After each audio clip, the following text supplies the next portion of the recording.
everybody. Welcome to the Magical Mystery Hour Patreon. I'm waiting to make sure everything is up and running. Okay, I can see it's on now, so hopefully everybody can see and hear me. Just in case you missed it, welcome to the Magical Mystery Hour Patreon night. Thank you for being here. As I said in the title, I'm going to be reading some Edgar Allan Poe tonight. So, very excited about that. All right, here we go. We're going to start, like I said, with Edgar Allan Poe. It's going to be The Fall of the House of Usher, which is an interesting one. And David, as long as David is feeling inspired, he'll play a little tune for us based on the reading. Hi, I see Diana. Hi, Rudy. My parents. Hello, Kelsey. Hopefully, Aram and or Simona are here. Yeah. So let's give the story a little whirl. If you know anything about Edgar Allan Poe, you know his stuff is a little dark, but that's kind of Magical Mystery Hour for you, isn't it? Ooh, sorry. And so yes, like I said, Edgar Allan Poe, you know how he is. All right. Oh, and I figured, why not? I don't usually do background music on this one, but I'm going to use my Magical Mystery Hour background music as well. So, with that, let's dive into it. Edgar Allan Poe's The Fall of the House of Usher. Part 1. It was a dark and soundless day near the end of the year, and clouds were hanging low in the heavens. All day I had been riding on horseback through the country with little life or beauty, and in the early evening I came within view of the house of Usher. I do not know how it was, but with my first sight of the building, a sense of heavy sadness filled my spirit. I looked at the scene before me, at the house itself, at the ground around it, at the cold stone walls of the building, at its empty eye-like windows, and at a few dead trees. I looked at this scene, I say, with a complete sadness of soul, which was no healthy earthly feeling. There was coldness, a sickening of the heart, in which I could discover nothing to lighten the weight I felt. What was it?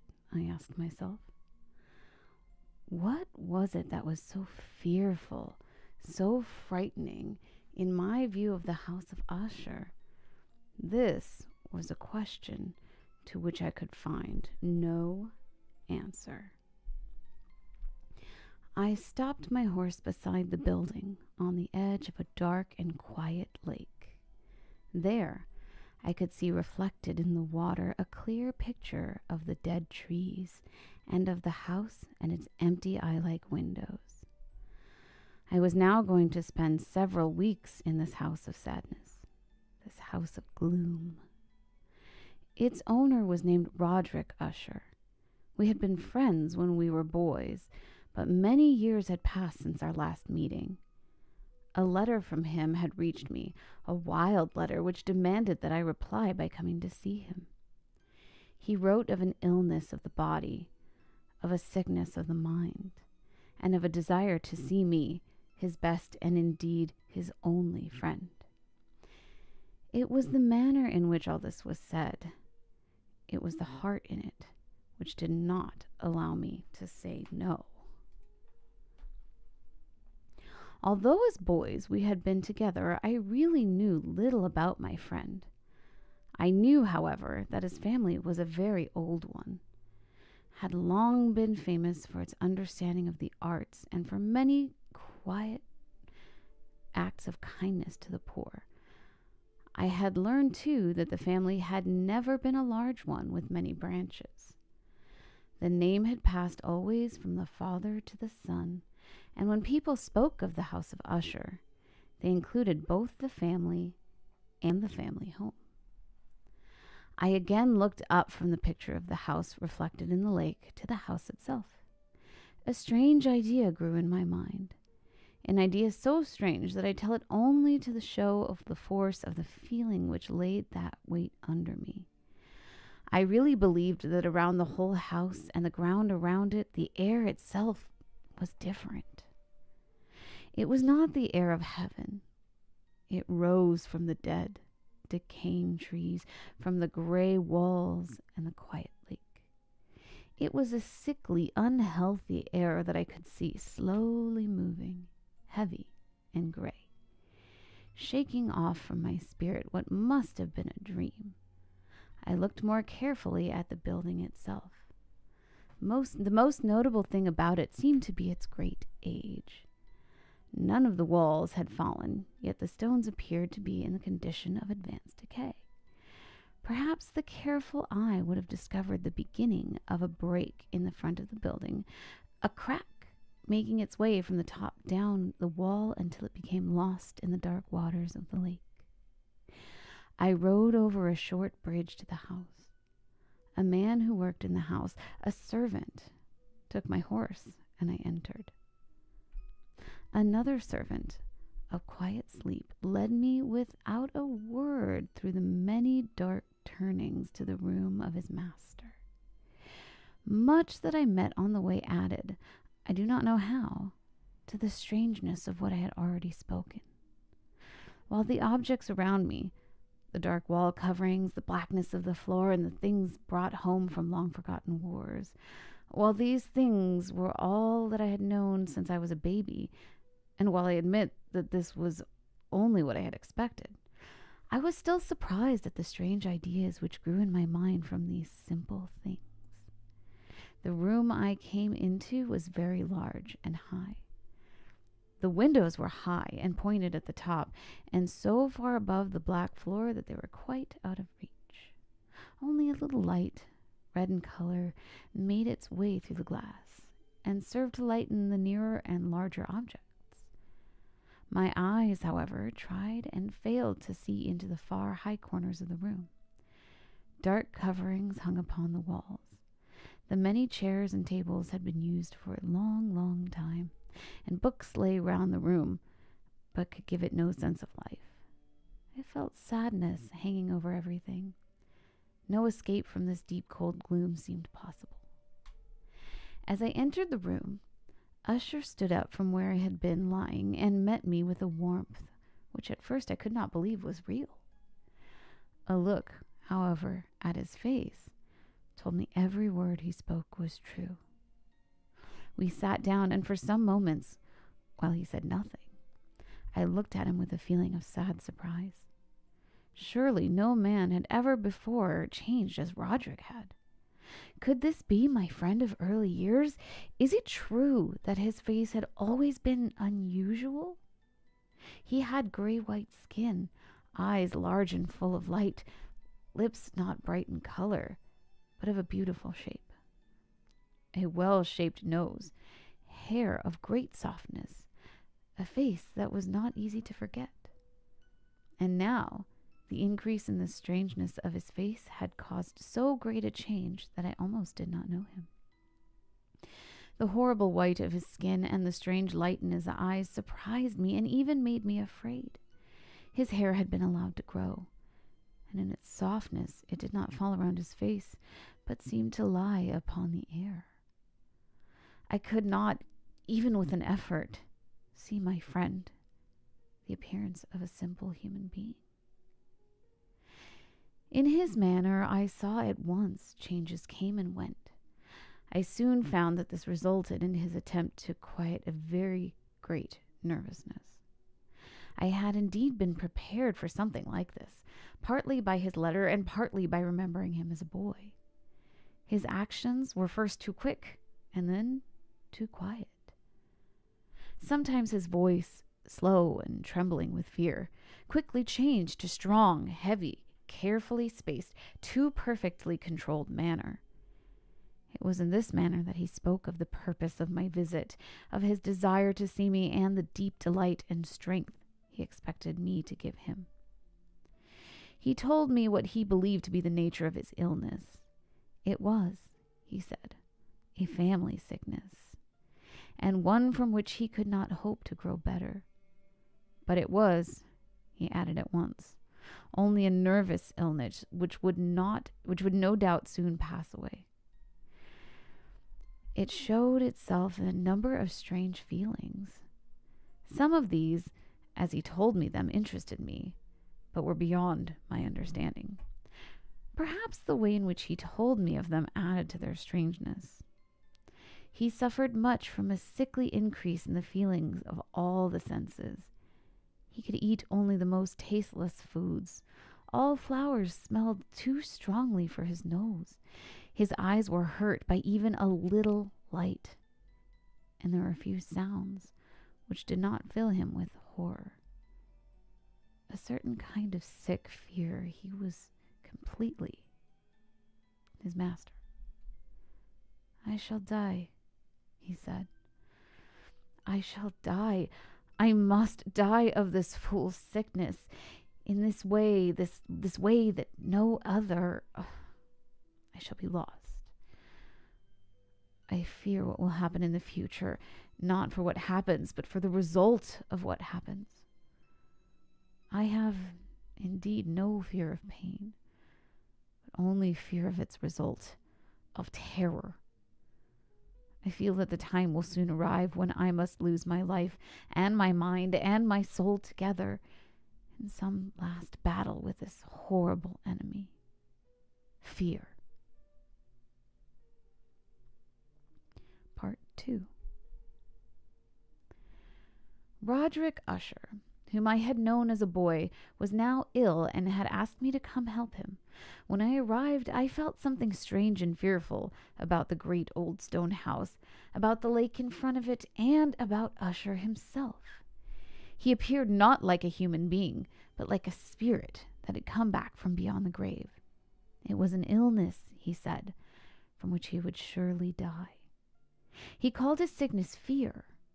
I have, he said, no fear of pain, but only fear of its result, of terror. I feel that the time will soon arrive when I must lose my life and my mind and my soul together in some last battle with that horrible enemy, fear. I learned also, but slowly, and through broken words with doubtful meaning, another strange fact about the condition of Usher's mind. He had certain sick fears about the house in which he lived, and he had not stepped out of it for many years.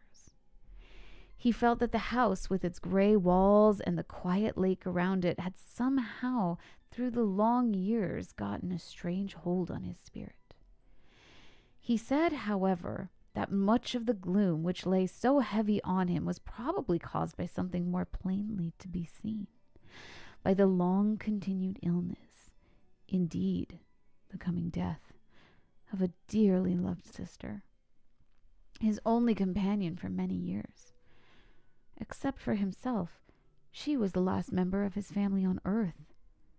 When she dies, he said, with a sadness which I can never forget, when she dies, I will be the last of the old, old family, the house of Usher. While he spoke, the Lady Madeline, for so she was called, passed through a distant part of the room, and without seeing that I was there, went on. I looked at her with complete and wondering surprise, and with some fear, and yet I found I could not explain myself such feelings.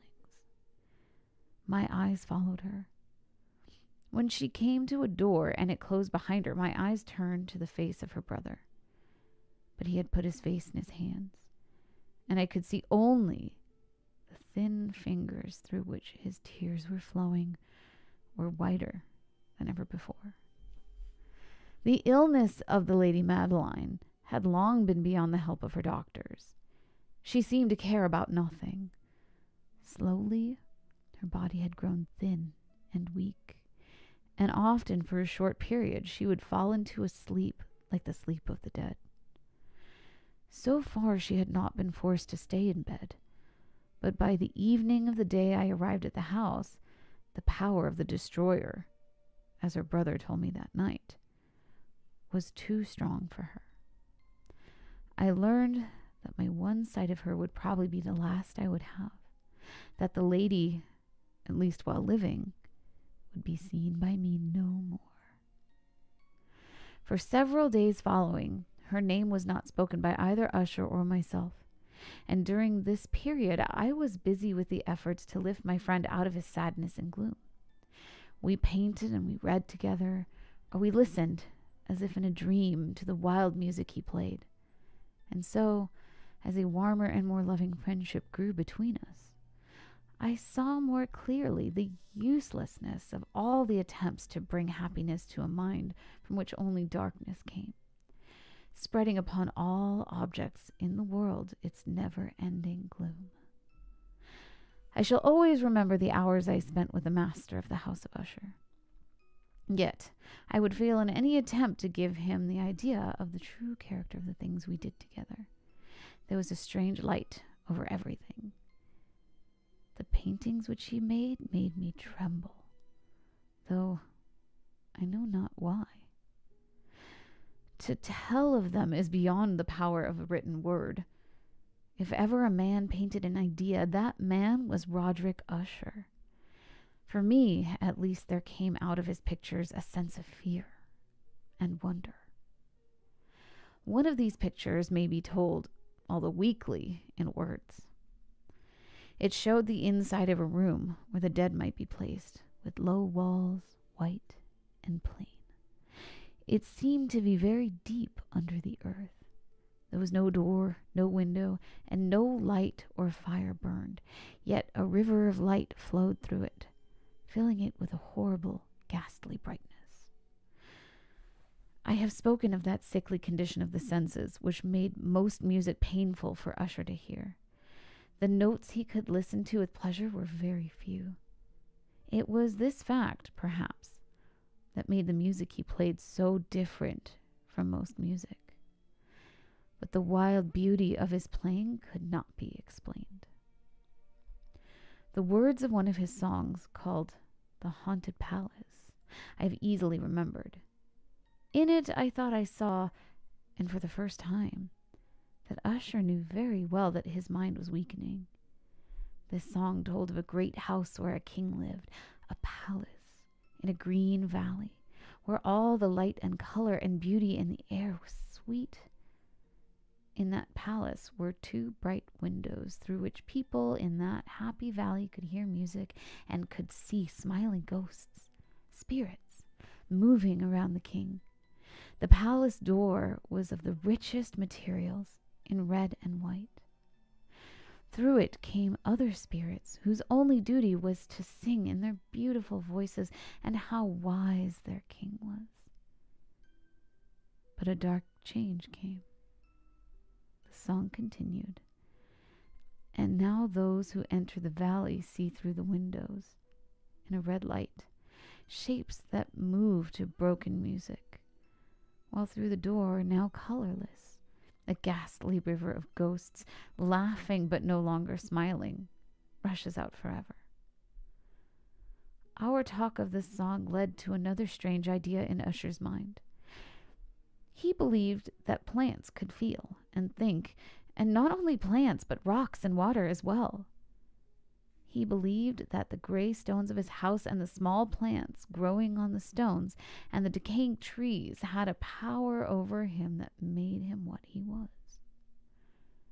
Our books, the books for which for years had fed the sick man's mind, were, as might be supposed, of the same wild character. Some of these books Usher sat and studied for hours. His chief delight was found in reading one very old book written for some forgotten church, telling of the watch over the dead. At last, one evening he told me that the Lady Madeline was alive no more. He said he was going to keep her body for a time in one of the many vaults inside the walls of the building. The worldly reason he gave for this was one with which I felt I had to agree. He had decided to do this because of the nature of her illness, because of the strange interests and questions of her doctors, and because of the great distance to the graveyard where members of his family were placed in the earth. We too carried her body to its resting place. The vault in which we placed it was small and dark, and in ages past it must have seen strange and bloody scenes. It lay deep below the part of the building where I myself slept. The thick door was of iron, and because of its great weight, made a loud, hard sound when it was opened and closed. As we placed the Lady Madeline in this room of horror, I saw for the first time the great likeness between the brother and sister, and Usher told me that they were twins. They had been born the same day. For that reason, the understanding between them had always been great, and that the tie that held them together was very strong. We looked down at the dead face one last time, and filled with wonder. As she lay there, the Lady Madeline looked not dead, but asleep, still soft and warm, though to the touch as cold as the stones around us. Part 3. I was visiting an old friend of mine, Roderick Usher, in his old stone house, his palace, where a feeling of death hung on the air. I saw how fear was pressing on his heart and his mind. Now his only sister, the Lady Madeline, had died, and we had put her body in its resting place in a room inside the cold walls of the palace, a damp, dark vault, a fearful place. As we looked down upon her face, I saw that there was a strong likeness between the two. Indeed, said Usher, we were born on the same day, and the tie between us has always been strong. We did not long look down on her, for fear and wonder filled our hearts. There was still a little color in her face, and there seemed to be a smile on her lips. We closed the heavy iron door and returned to the rooms above, which were hardly less gloomy than the vault. And now a change came in the sickness of my friend's mind. He went from room to room with a hurried step. His face was, if possible, whiter and more ghastly than before, and the light in his eyes had gone. The trembling in his voice seemed to show the greatest fear. At times he sat looking at nothing for hours, as if listening to some sound I could not hear. I felt his condition, slowly but certainly, gaining power over me. I felt that his wild ideas were becoming fixed in his own mind. As I was going to bed late in the night of the 7th or 8th day after we placed the Lady Madeline within the vault, I experienced the power of such feelings. Sleep did not come, while the hours just passed. My mind fought against the nervousness. I tried to believe that much, if not all, of what I felt was due to the gloomy room, to the dark wall coverings, which in a rising wind moved on the walls. But my efforts were useless. A trembling I could not stop filled my body, and fear within reason caught my heart. I sat up, looking into the darkness of my room, listening, I don't know why, to certain low sounds which came when the storm was quiet. A feeling of horror lay upon me like a heavy weight. I put my clothes and began walking nervously around the room. I had been walking for a very short time when I heard a light step coming toward my door. I knew it was Usher. In a moment I saw him at my door, as usual, very white, but there was a wild laugh in his eyes. Even so, I was glad to have his company. "And have you not seen it?" he said. He hurried to one of the windows and opened it to the storm. The force of the entering wind nearly lifted us from our feet. It was indeed a stormy but beautiful night, and wildly strange. The heavy, low-hanging clouds which seemed to press down upon the house flew from all directions against each other, always returning and never passing in the distance. With their great thickness, they cut off all light from the moon and the stars. But we could see them because they were lighted from below the air itself. which we could see rising from the dark lake and from the stones of the house itself. You shall not look out at this, I said to Usher as I led him from the window seat. This appearance, which surprises you, so had been seen in other places too. Perhaps the lake is the cause. Let us close this window. The air is cold. Here is one of the stories you like best. I will read it, and you shall listen, and thus we will live through this fear night together. The old book which I had picked was written by a fool, for fools to read, and it was not, in truth, one that Usher had liked. It was, however, the only one within easy reach. He seemed to listen quietly. Then I came to part of the story in which a man, a strong man full of wine, begins to break down a door, and the sound of the dry wood as it breaks can be heard through all the forest around him. Here I stopped, for it seemed to me that from some very distant part of the house came sounds to my ears, like those of which I had been reading. It must have been this likeness that made me notice them, for the sounds themselves, within the storm still increasing, were nothing to stop or to interest me. I continued the story and read how the man, now entering through the broken door, discovers a strange and terrible animal of the kind so often found in these old stories. He strikes it and it falls, with such a cry that he has to close his ears with his hands. Here again, I stopped. There could be no doubt this time. I did hear a distant sound, very much like the cry of the animal in the story. I tried to control myself so that my friend would see nothing of what I felt. I was not certain that he had heard the sound, although he had clearly changed in some way. He had slowly moved his chair so that I could not see him well. I did see that his lips were moving, as if he were speaking to himself. His head had dropped forward, but I knew that he was not asleep, for his eyes were open and he was moving his body from side to side. I began reading again, and quickly came to part of the story where a heavy piece of iron falls on a stone floor with a ringing sound. These words had just passed my lips when I heard clearly, but from far away, a loud ringing sound, as if something of iron had indeed fallen heavily upon the stone floor, or as if an iron door had been closed.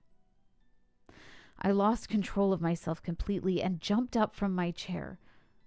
Usher sat still, moving a little from side to side. His eyes were turned to the floor.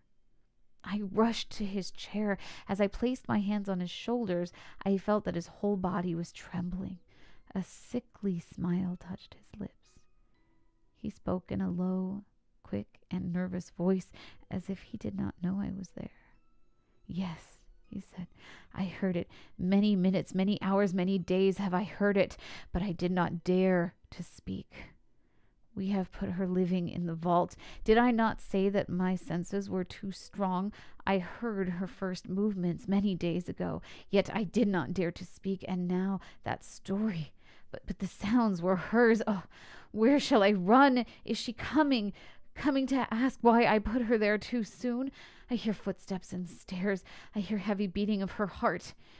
Here, he jumped up and cried as if he were giving up his soul.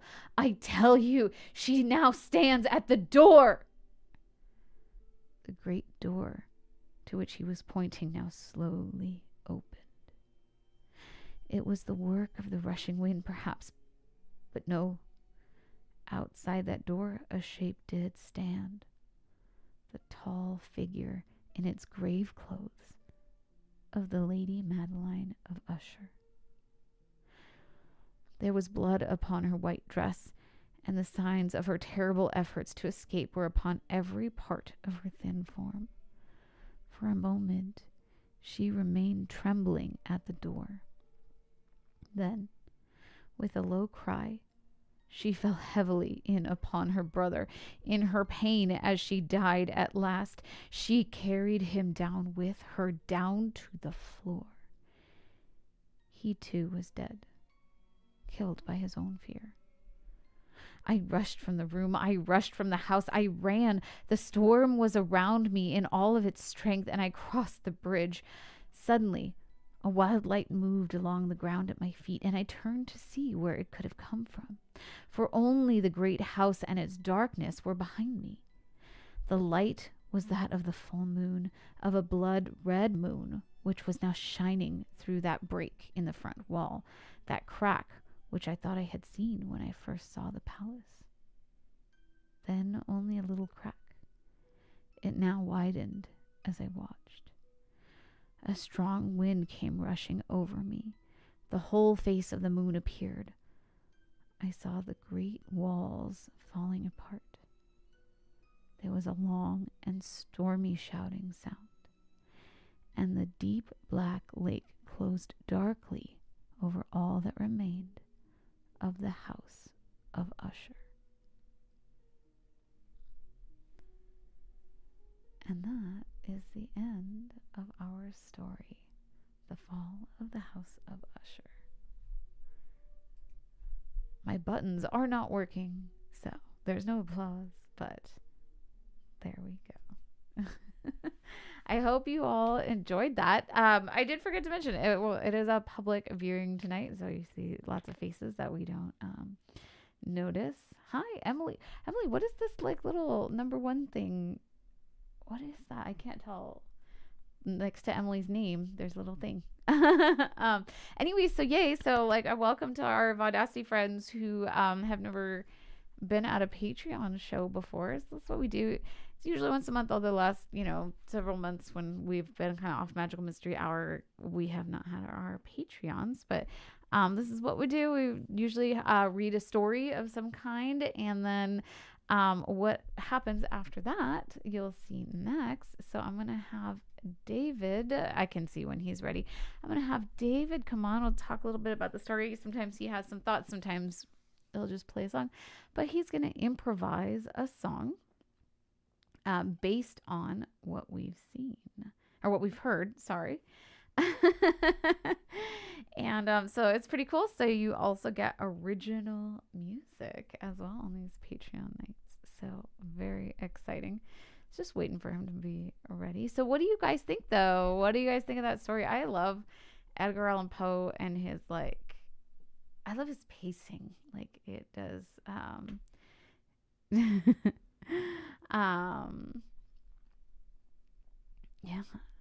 I want to hear what you guys think. I love Poe. I love Poe and Lovecraft. That's who I usually turn to, in these instances for Patreon. Let's see. Emily says, I think it's a new YouTube thing. I noticed on Wednesday during your show, the rankings kept changing between me and Serena Day. Oh, I wonder if is it ranking by maybe how many comments you're leaving? I wonder what that means. Okay. So I've got David on here, although I can't, well, maybe I could, but I haven't figured it out. I don't have a view, I think. Wait, maybe I do.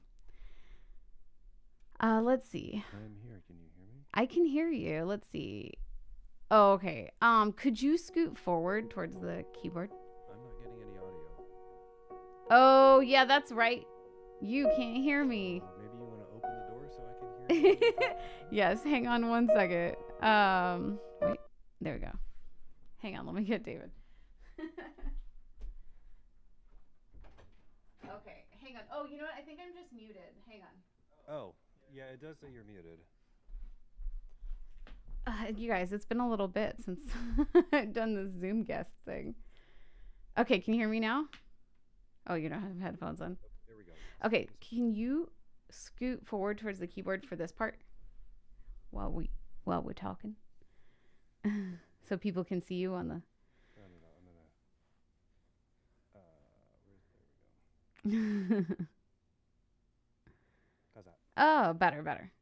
You're much bigger than me. I look like a little doll. It's weird. Oh, Oh, because you're sitting further. Yeah. Yeah, because I'm so far away, so I like go up to your shoulders. It's like real life. Yeah. Yeah. I was just gonna say. Yeah. Not that different from normal. Yes, yes. So what did you think of the story? What did I think? Wow. Sorry. What? Oh, that's okay. Sorry, I'm just closing out or minimizing some windows here. Um, I mean, like everything Edgar Allan Poe wrote, it seems like it is just absolutely creepy. It is. Like, oh, Right? But that's, yeah. I don't know. magical mystery hour for you. Yeah, yeah, it is. It is. And Yeah. yeah, just I think it touches on probably a big fear of at least some people, and that is being buried alive. And I think especially in the 19th century, that was a thing. I mean, we've all heard the term dead ringer, and I believe this could be an urban myth that I'm repeating. I don't know, but I believe that stemmed from people occasionally accidentally being buried alive, so they would tie a string to somebody's finger Oh, that would be yeah. attached to a bell at the top of the grave, and if you heard the bell ringing, the person in the coffin underground was still alive, and you know you Yes. would come out. So yeah, it's just I feel like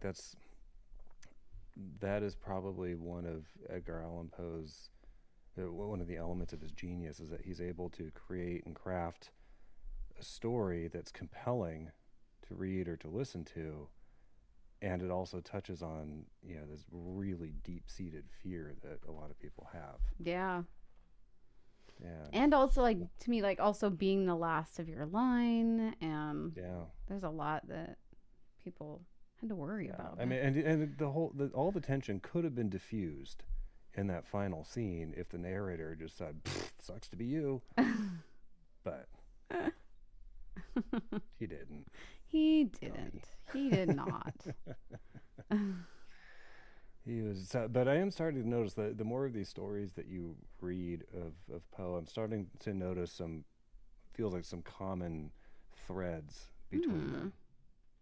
Okay. Um, some similarities, old decrepit house with old decrepit people in them, Yes. and To be fair, those are like my collapse, favorite ones. collapse and decay and Yes. storms and just insanity is another one. Mm-hmm. Yeah. Okay. Great. So, any thoughts about your music? Yes. Anything you want to share with us before we? Wait. Okay, but I That don't want you to freak Lily out. So. her earmuffs are on. Oh, you already put her earmuffs on. I did. That's Yay. why it took me a little bit longer because I put her earmuffs on. So, just so for you viewers out there, for 4th of July, we got Lily a present, and they're red even. We got her a pair of earmuffs because fireworks absolutely freak her out. If she hears one, she'll be pacing for the next half hour. It's Just true. It's true. relentlessly, restlessly pacing, like she's in an Edgar Allan Poe book. Um, so we got her these earmuffs, and for the most part, they help. She does still hear some stuff, especially if there's a firework like right across the street. Yeah. She's going to hear that. She does still sometimes yell when I play the piano when she has her earmuffs on, but she's much, much better. Although I sent a picture to Amanda today because I sat down to play something. I put Lily's earmuffs on, so I'm like, cool, she's not going to come Yeah. yelling at me, bugging me, anything. She found a different way to interfere. She lay down in front of the pedals and in front of the pedals I use, the Bluetooth pedals I use to change the pages on my sheet music Yeah. on the computer, and she refused to move. I had to use my foot and physically slide her out of the way. Yeah. But yeah, her earmuffs are on, so fingers Good. crossed she should be Whew. good. So if not, you might have a dog accompaniment. We'll find out. Yeah, it could happen. And Lucy's here. She's Lucy's a off good dog. whatever.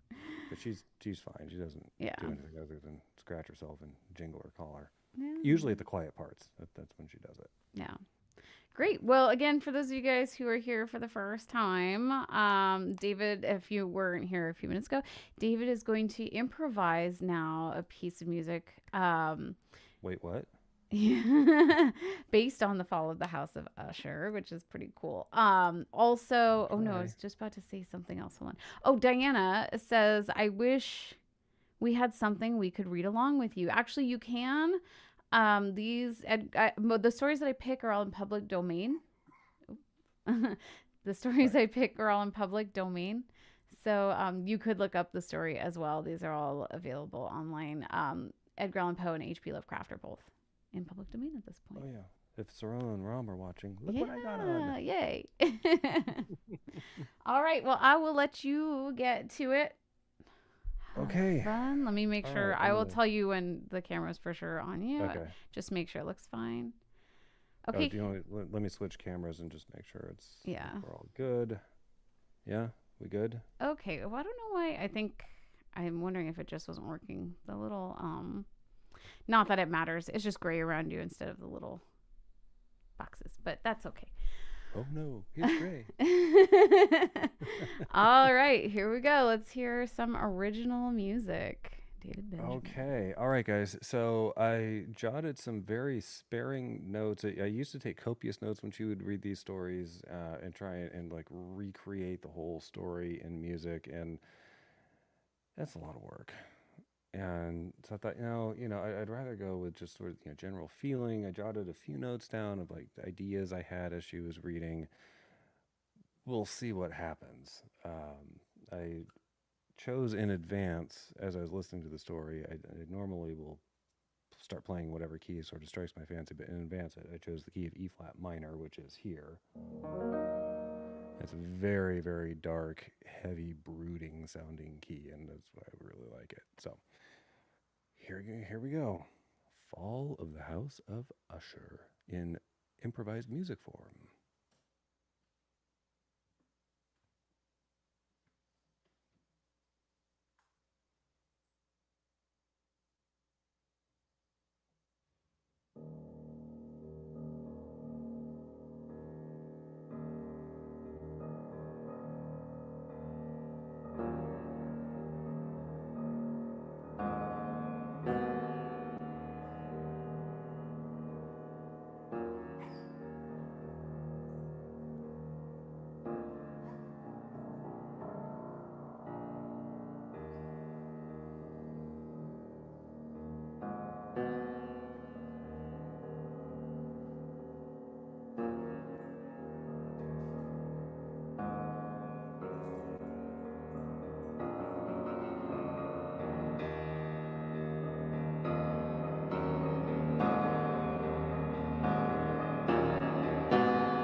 There you have it, my impression of the fall of the House of Usher in musical form. Completely 100% made up on the spot. Hopefully, I am still on the air.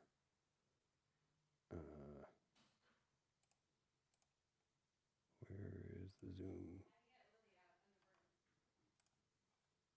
Oh, she's getting Lily out of the room. Apparently, Lily was in the room on the bed during this whole thing. She actually, I don't, you guys probably heard it. She started yowling pretty early on. So, yeah, the earmuffs didn't quite work, but that's okay. Change the camera here. Bada bing, bada boom. There we are. I'm back. Full screen. So, it just occurred to me, I had the YouTube stuff up, but Okay, I'm back. failed to have it on the screen. So if people are typing stuff, I did not see it. Oh no. Where do I have? Oh, okay. Whoop. Stuff was playing. Excuse me. Oh no. My iPad case. Oh no. It's not working right. I don't know what's going on up there, but Okay. No, my iPad case. Wait, can you hear me? I can. Oh, okay. My iPad case has the little thing that has the volume on it. Like this part of the case is now broken. Oh no. And so I was trying to turn it down, and it was turning up. Expensive ass case. Too. I know. There should be a lifetime guarantee on this thing. Or we should just buy cheaper cases. Yeah. I mean, it's lasted a couple years though, I think. So, you know. Yeah, we've had it for a while. But Yeah. Anyway. Yeah, so hopefully, I mean, kind of what I was going for there was I had jotted down a note about cacophony because of the way he was reported to have heard music. Usher, I mean, reported to have heard music, which I didn't quite end up doing. I went with the very funeral marchy boom, boom, boom, boom, yeah.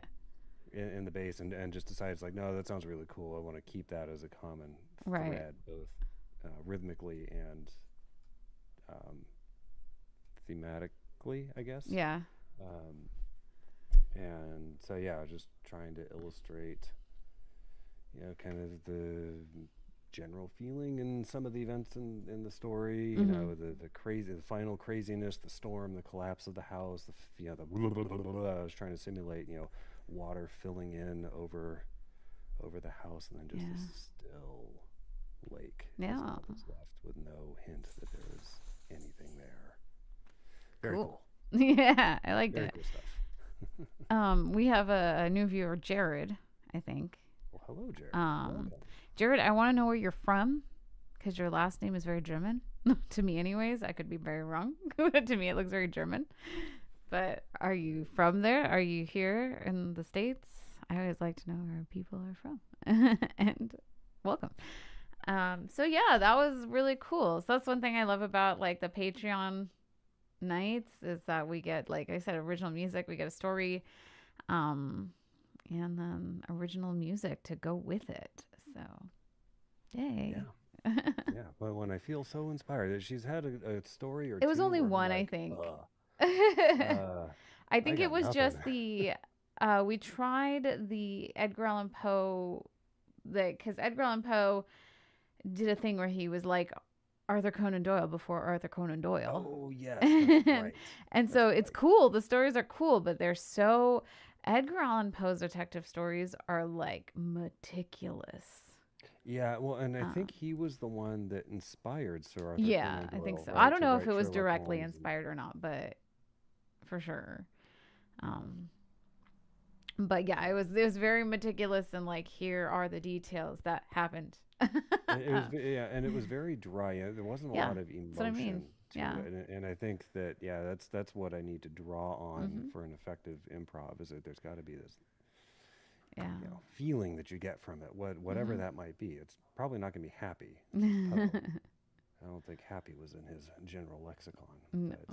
What I want is a very short Miss Marple. I think Miss Marple probably was pretty short. Ha ha ha ha. Oh, Austria. I was wondering about Austria. Ooh, cool. Very cool. That was my other thought, because a lot of crossover there linguistically. Yes. Oh, I think. Yes, Austria, Switzerland, Germany. There we are. Yeah. Okay, that was a great long list right there. Wasn't it though? I was like, this should be longer. It's Well, not. Switzerland gets a lot of different. Like Switzerland has like 3 or 4 official languages. Yeah, So it's French, German, and Swahili. No, no, but what's there's a third there one. is a What is third it? one. And I'm blanking. I Yeah, know I what know, it is. but it is French and German for sure. Yeah, I'm trying to get. It's gonna flash the thing that I don't want to flash. Maybe. No. Okay, there we go. All right. I just wanted to get the comments back up. because they speak German in Austria too. Yeah. I think Austria doesn't have its own language per se. Yeah. Anyway, okay. Before my brain is starting to go into European history here, Yeah. so Let's. just We'll steer cut that away. line. Ooh. What? Oh, of course it does. What it Chuck E. Rice. does? No That's so way. cool. Wait, is That's that your actual given name though, or did you? Is that like your just your handle? Now I've got to know. Along with Now your I credit need cards, more names of your information. firstborn. um. Thank you, Jerry. I just noticed that played piano. Yeah, Jared really liked your tried. stuff. If you That like was the that, best David also does like a piano show every It's couple weeks supposed to or be every so. other Tuesday, and lately I've been a little on the fritz. I tried doing one this Oh, past Tuesday, the and ghosts my are here. camera decided to stop working. We figured that out now. Obviously, we Yeah. had the camera view again. Oh look, there's Lily. My Hey, lights Lily. just turned off. Oh dear. I say that the ghosts. I started talking about the Austrian ghosts. Yeah, yeah. And then our own ghost just flicked off your lights. It's your given name. That is the coolest thing ever. You win.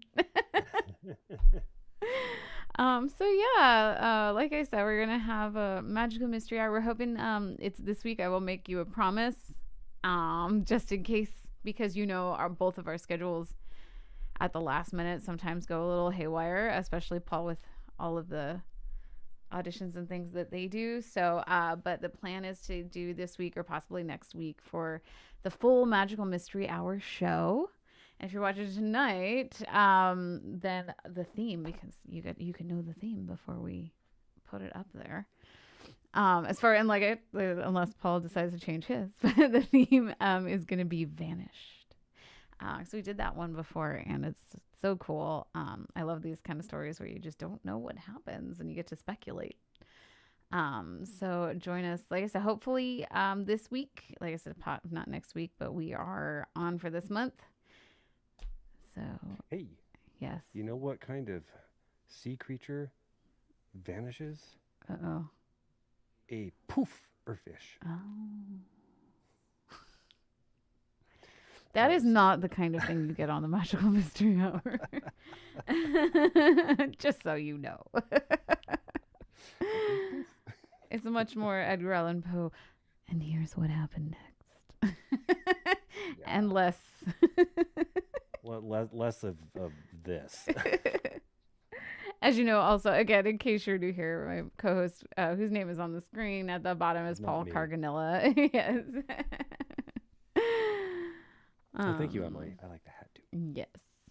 All right. Well, I guess then we will wrap it up there for the Patreon night. That was fun, though. I liked the story. I liked the music. It was a great episode and a Fun to public listen episode, to. so lots of people get to hear it.